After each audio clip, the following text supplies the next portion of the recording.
Let's go to the next step and talk about the second piece of understanding. So the first piece was the harmonica. The second piece is knowing the chords.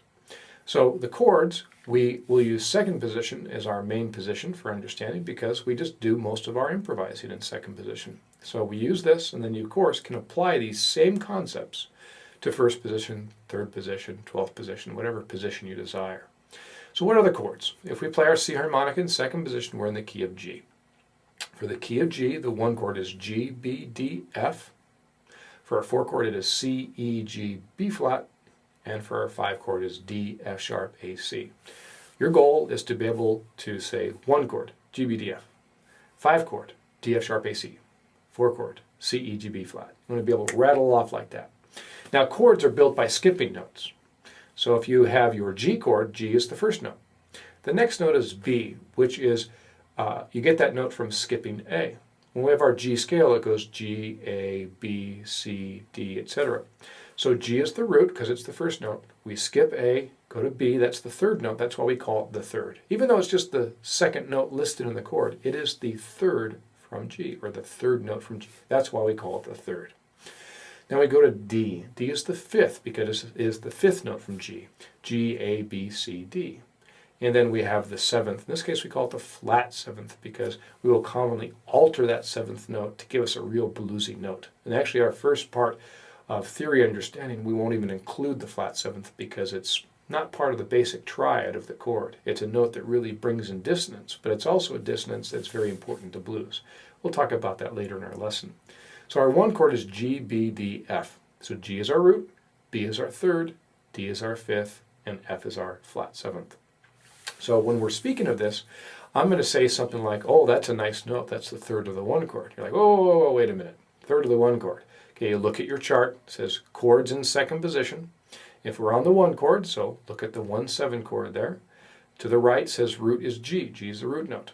To the right of that, B is the third. To the right of that, D is the fifth. To the right of that, F is the flat seventh. So I'm saying if, wow, that B sounds great, or I say the third sounds great, or the 3 draw on the harmonica is the third of the 1 chord, that's got a great sound. You know what we're talking about. Because our 1 chord is G, B, D, F. B is the third of the chord. And I knew that 3 draw was B. So all those line up. So your goal now is to take that memorization and apply it to the harmonica.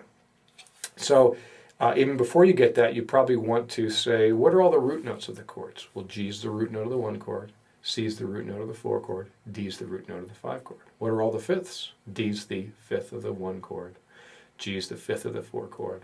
And then A is the fifth of the 5 chord. Now I'm going kind of fast, but you can see the goal is to memorize it where you can be able to do it like that.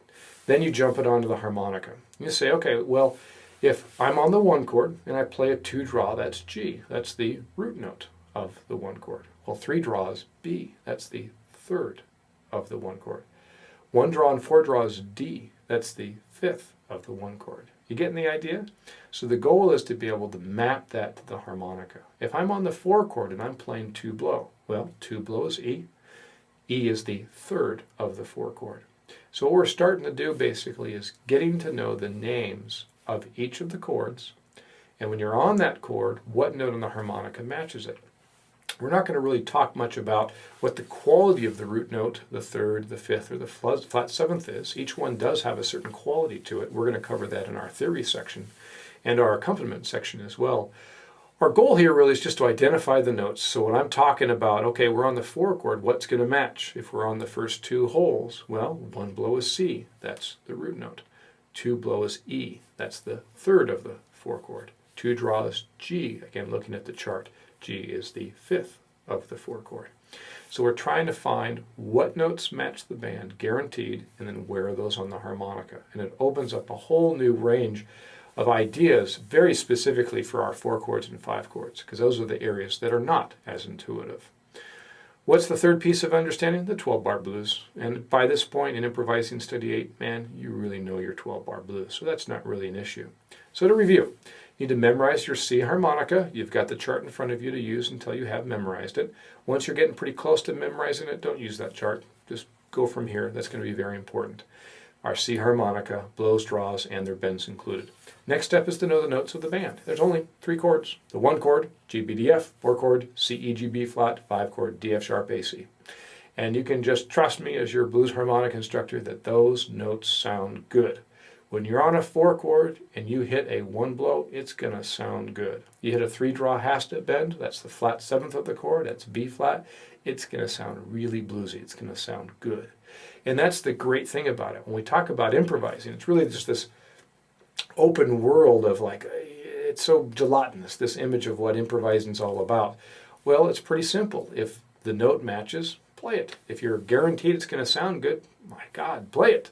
And then the goal is to make something sound inspired. Well, how do you do that? Well, we don't need to reinvent the wheel because we've learned a lot of really cool licks. Now it's just to say, okay, well, if a 4 chord is really any blow note, you might want to look into that.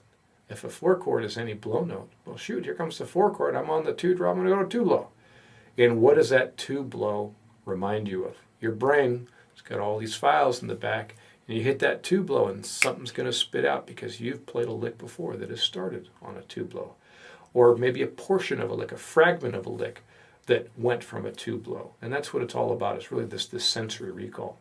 And our third piece of understanding is our 12-bar blues progression. Now, we're, of course, going to repeat or review all of that information as we go through each range of the harmonica. So we're really using each range to figure out what does each range have to offer us as a harmonica player so that you can stay on the lower 3 holes for 8 choruses and know you have something to say. And that really gets down to 1, having a good lick vocabulary, 2, knowing how to use great phrasing, our chorus forms, and then 3, to be able to say, okay, these notes are getting old. Here comes a 4 chord. I better choose something that's going to match the 4 chord. Give me somewhere else to go before I run out of ideas and start repeating myself.